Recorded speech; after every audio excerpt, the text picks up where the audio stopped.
Here lies the body of Chelsea FC. They were killed by. Oh wait, it's moving. It's moving. Oh, nope, never mind. That was just rigor mortis. They are dead. They were killed by Enzo Maresca and his bad tactics. What's up, guys? Mason the Brock Henderson here. Well, out of our hands now. Who knows? I mean, granted, I don't think Leicester's going to be taking any points off of Nottingham Forest, but then again, I didn't think Southampton were going to take points off of Man City.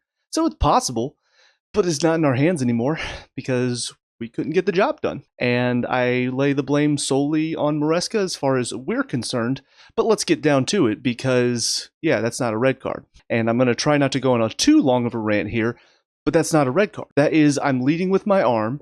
I take a look. I'm going to go into him. Okay, look back. He doesn't jump. And so now my arm, which was out for support, catches him in the face because he doesn't jump. I'm not doing this. I'm not swinging my arm into him. My arm is out and it catches him in the face because he doesn't jump. But I am not going for his face. You could see where Jackson's arm is. It's out. It's not up. It's not raised. It's not an elbow. And it's not swinging. There's nothing about that. That is a red card. And the fact that Kulusevski literally threw his elbow in a little chicken wing into the side of Lavia's head, and that was not given a red card, and then it's pathetic. And not only does this mean that Jackson's out for most of this game, but if the PGMOL doesn't look at this and go, you know what, that's wrong, like they should, and honestly, what's going to be even worse is the fact that they've actually overturned quite a few red cards recently. They've overturned it. They've said it's not a red card. They're going to look at this, and I swear to God, if they look at this and go, yep, and that's aggressive foul play, 3-game ban. If they do that, it's obvious there's corruption. It's obvious that they hate our club because there's no way that is aggressive foul play. And if they rule out our only striker to the end of the season, they need to be investigated because there's no way that is a red card and there's no way that it's a 3-game ban. There's nothing in that. Those challenges happen all the time. Nobody does this. That's not how you play the game. The fact that that's given a red card is pathetic. And the fact that that could rule out our only striker is pathetic. But what's even more pathetic is the reaction from Chelsea fans online. I'm seeing no sense of injustice in the Chelsea fan base. Why? Because it's Jackson that got sent off. So clearly it's all his fault, right? What the hell is going on? What has Jackson done to all of these Chelsea fans outside of missed some chances? Everybody on the team has missed some clear-cut chances. James missed a freaking free header today in the last minute, close to the last minute, to get an equalizer. Madueke misses all these chances. Palmer has missed so many one-on-one chances in his bad run of form. And yet everybody's backing them. People were pissed that Nani was taken off at halftime. What was he doing today? And people were pissed that he's coming off because, he's one of our most creative players.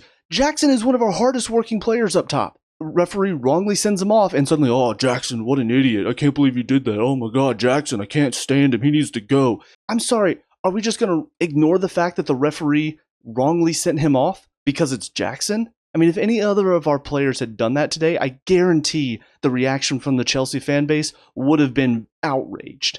If that was Madueke, if that was Neto, if that was Fernandez, if any of them had done that today, there would have been so much outrage. Oh, that's not a red. He's just leading with his arm. There's no swinging motion in that. They would have pointed out all the things I pointed out about it. But because it's Jackson, all these Chelsea fans just want to jump on the hate train for Jackson.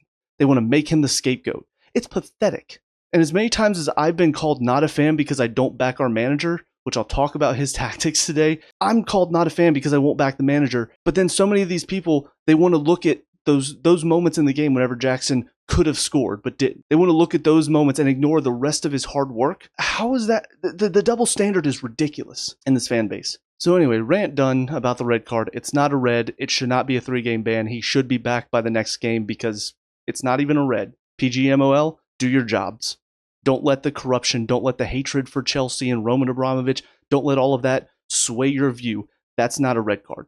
But moving on, let's talk about Maresca, because as bad as that red card is, that's not what killed the game for us. What killed the game is how we started. In fact, the entire first half was pathetic. And I think it comes down to Maresca. It comes down to the players not being ready, not being up for it. I saw a quote from Maresca at some point, I think in the pregame, talking about, it's so early in the morning. It's 12 o'clock. As soon as I saw that, I'm thinking, well, there's your excuse. You're already making excuses. And we started slow, and I'm thinking, he's already made his excuse that it's an early game and we're not up for it. On top of that, his tactics, once again, naive as hell. Oh, well, this worked against Everton and this worked against Liverpool, so it'll work away at Newcastle, right? That's not how this sport works. Every team is going to be different. You did this tactic at home against Everton, who are going to sit back and let us have a lot of possession, and Liverpool, who were kind of on the beach and didn't have a strong midfield. So not having Caicedo in the midfield in those two matches, it was fine. Against Everton, he didn't have to play right back defensively a lot. And then against Liverpool, again, they didn't have a strong midfield, so Lavia and Fernandes were able to keep it on lock for the most part. In this match, we needed Caicedo in the midfield because they've got Tonali, they've got Guimaraes, they've got a strong midfield that you're going to need Caicedo in there to break things up. But he's not, because Maresca looked at it and said, yeah, I'm sure what worked against Everton and an off-week Liverpool, I'm sure that'll work against Newcastle at Newcastle. That's why he's not a good manager. I'm sorry, I know everybody, oh, if he gets Champions League, if he wins the Conference League, we got to give him another year. No, he's not ready. He might be eventually, he's not ready right now, and we need a manager right now because our project is falling apart. So the tactics today, once again, killed us. He did make a change at halftime, which helped us. Madueke off, James comes on, now we have a back four. We've got Cucurella and James now playing fullbacks, and Caicedo and Lavia sitting in the midfield. That worked. Big shock. Changing things up against a team works. I know it's crazy, right? I'm sure Maresca had his mind blown because he's never done this before. But I'll just go ahead and say, I mean, individually, it's going to be hard because it was a tale of two halves. Nobody was awake in that first half. And I don't know whether they let them sleep on the bus. I don't know what happened. But they were not ready for this match when it started. I mean, it was obvious from the first couple minutes when they scored. We were not ready for this match. And again, the fact that our coach came out and said, oh, it's an early match, you know, that's a problem. The fact that he came out and said that makes me think you didn't prepare us for this then. You were already prepared to not have us prepared for an early match. That's a problem. You should already be figuring out how are we going to make sure that everybody's awake? How are we going to make sure that everybody is ready to go for an early match? And frankly, is it even that early? 12 o'clock? I'm waking up at 7 here. It's 9 o'clock for me right now. I mean, I feel pretty awake. I feel like I could go out and play right now. Granted, I don't really because just had a lot of coffee. It doesn't feel great. But 12 o'clock? Saying that, oh, it's just so early. That's pathetic excuse. But looking at individuals, nobody in the first half played well. Second half, most everybody stepped it up. Sanchez, I mean, just did his job fine enough. Both of the goals, nothing he could do. First one's a 1-on-1, second one deflected, looping shot over the keeper. I mean, those almost always go in as long as they're on target. Defensively, most of them were completely turned off in the first half. I mean, it was so easy to get him behind. That first goal, first of all, Caicedo at right back, not tracking his runner. Chalobah, once again, for the 500th time this season, one of our defenders let somebody run in behind him because our defensive coach thinks that's not a problem, right? And it was just so easy to score. Our defense just couldn't figure out how to deal with it. They couldn't figure out how to organize to keep Newcastle out. And again, some of that is Caicedo's not a right back, and playing against a team that are going to run at him like Gordon did today, it's going to be tough for him. He wants to invert into the midfield because that's where he wants to play, is in the midfield, but he can't do that today against Newcastle because we keep giving the ball away and we're constantly on defense. We're constantly on the back foot. So now he is having to play it right back, and that's not his comfortable position. Lavia started slow, gave the ball away that led to the first goal, kind of grew into it as the game went on. Still wish he could finish 90 minutes, but then again, I don't trust him to stay fit if we try to do that, so I understand why he's not. Fernandes, for the most part, looked pathetic today. Had one decent shot in the second half that Pope made a really good save on. Outside of that, I mean, it felt like he was just too slow. Couldn't keep up with the pace of it. Constantly getting himself into fights as well. Even on a yellow card, he was starting to shove people and get in their faces and stuff. Thinking, yeah, that's what you want your captain to do, right? You want him to try to get himself sent off, right? And that's the thing. People are blaming Jackson for getting sent off for a normal challenge. Nobody's getting on to Fernandez's case, as far as I could tell on social media at least. Nobody's getting on to him for trying to get himself sent off, for being on a yellow and constantly shoving players. He literally two-hand shoved Guimaraes to the ground. I'm thinking, if he's not on a yellow, that's probably a yellow. So the referee actually is being nice right there to not send him off. But that's stupid.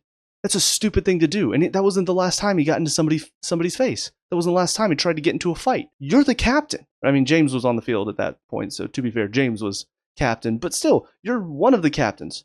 You're one of the guys that puts the armband on. And you're telling me you can't calm yourself down? You're telling me you can't stop getting into these little scuffles that could get yourself sent off? Like, that's stupidity. Palmer didn't see too much of him today. Felt like he was really off it, had a couple of decent chances, but honestly didn't strike it cleanly like we were used to seeing him do. Madueke mostly just gave the ball away in the first half, but again, when he comes off at halftime, people are, oh, Madueke came off, but he's one of our most dangerous players. He's so creative. Oh, but he could score. The double standards. And then Neto, I thought first half was fine. Second half started well. By the end of the half, though, he started to look legged, so he might need a break. I don't know if he's going to have time to, because I think we've got Man U on Friday. Yeah, I thought he was starting to lose that creativity as the second half wore on. Also, the fact that no George today, I felt was very odd. I don't understand why all of a sudden we're not trying to bring him on for just some energy at the end of the matches. Well, we did against Fulham, and all of a sudden now we don't want to do that. I don't understand why. Jackson, for when he was on there, obviously was not great. I think a lot of that is down to we didn't have a lot of the ball up top. And even when we did get the ball, it didn't feel like there was an impetus to go forward. It didn't feel like we were trying to break everybody out. It was dump it long to Jackson, have him battle it out with two strong center backs, and there's nobody else really around him to help. Like Palmer's not getting up, Fernandez isn't getting up with pace, Lavia's not getting up with pace. Our wings are kind of up there, but they're obviously wide. So it just felt like we were not playing to our strengths today. We weren't trying to get it in behind. We were just dumping it long and saying, hey, Jackson, keep the ball. Oh, he didn't? Well, I guess we'll stay back then. As far as the subs that came on, James looked fine. He actually was playing closer to what I'm used to seeing him play, where he's kind of staying a little bit wider, getting up and down the line as right back. When Gusto came on, that's when he slid into the midfield a little bit more. Him being out wide, I thought looked better, because he was able to get crosses in, and that's something he does well. But of course, once that changed, he started playing in the midfield. Now all of a sudden, he's not getting those crosses in. He does make one decent run into the box, and again, free header, goes high and over. But because it's James, nobody's going to sit there and go, oh, James, you should be finishing that. Come on, it's a free header in the box. No, it's James. So, oh, guys, it's okay. He got in there. It was a great run. Good try, James. Good try. Good try. Jackson, how dare you miss a chance? Good try, James. It's okay. Gusto and Sancho came on, and Gusto, yeah, he was one of our worst players. And no, he was our worst player against Djurgården in midweek. So bringing him on, I didn't expect to do much. And he did have the one cross for James's header. But outside of that, no, didn't really give us much. Sancho, I thought, should have came on at halftime as well. I don't know who you would have taken off over Madueke, because I think bringing Madueke off for James and having Caicedo slide into the middle, I thought that worked better. So I don't know how you would have brought, I guess maybe you could have taken off Fernandez because he really wasn't giving you much, but I just think Sancho has been in a good run of form. Why not bring him on at halftime, see what he can do? And when he came on, created a couple of decent chances. I don't understand what's happened. I've said this so many times. I don't understand why Maresca suddenly, after he started scoring and assisting, has decided you're not ever going to start a game in the Premier League ever again. But here we are. We're benching somebody who's been in a good run of form for Madueke, who I think he had one goal in the Conference League recently. That's it. But he created a couple of chances against Everton, guys, so he's really good. So I'm frustrated. I mean, the chance was there. If we had gotten a draw today before anything happened, before the kickoff, if you had said we were going to get a draw today, I would have been happy, but I would have wanted a little bit more. Today, after everything that happened, I'm pissed off at Maresca. I'm pissed off at the referees. I'm pissed off at the fans. This has been an awful day. It has put me in a sour mood, dampened my hopes. I got my hopes up. I shouldn't have. I should have known better. But this has killed my hopes that we're going to make Champions League. Going in with the mindset that the PGMOL wants to screw us over as much as possible, I'm assuming Jackson's gone for the rest of the season, which means now we're going into the Man U match without a striker. We're going into the Nottingham Forest match without a striker. Now we're going to have to be playing with a false nine, probably Neto, maybe George, and it's not going to be good enough. We need Jackson in there making those runs. We need him in there terrorizing that back line, putting pressure on them as much as he does. We're not going to have that from him now. Neto's probably going to give you the next best option because he does make a lot of runs. He does put pressure on, but he doesn't have the same physical quality that Jackson does. He's not quite as fast. He's not quite as big and strong. He's more like a Chihuahua nipping at you instead of like a Doberman chasing after you. So for me, this was it. This was our chance to nick a draw and give ourselves a good chance of making Champions League next year. And between the performance, between the referees sending off our striker probably for the rest of the season, I think this is it. Unless Forest, Villa, and Newcastle do us some favors, Newcastle might lose to Arsenal. Forest might drop some points because they've been pretty poor. We might be able to nick some points against them on the final day if we are awake enough. Villa, they've been kind of grinding out results. I think they've got Spurs and Man U left, so not really much of a chance there in my mind, but who knows? Maybe they'll suddenly turn up with a good performance since they've got the motivation of being in the Europa League final. But the thing is, even if they do slip up a little bit, I just don't see us capitalizing on it. I don't see us taking that chance anymore because this game feels like it just killed our hopes. So anyway, long rant over. We move on. We go into next year, probably end up in Europa League if we're lucky. I don't know what else to expect. So with all that being said, though, those are my thoughts. Let me know what you guys think down in the comment section below. What were your thoughts on the game today? Let me know what you can talk about and discuss, all that good stuff. Leave a like and subscribe for Chelsea reviews. Also check out the channel. We have a lot of other reviews on here as well as some Let's Plays, so check those out if you have time. But until next time, I hope you guys have a great day. I will talk to you all later. Peace out.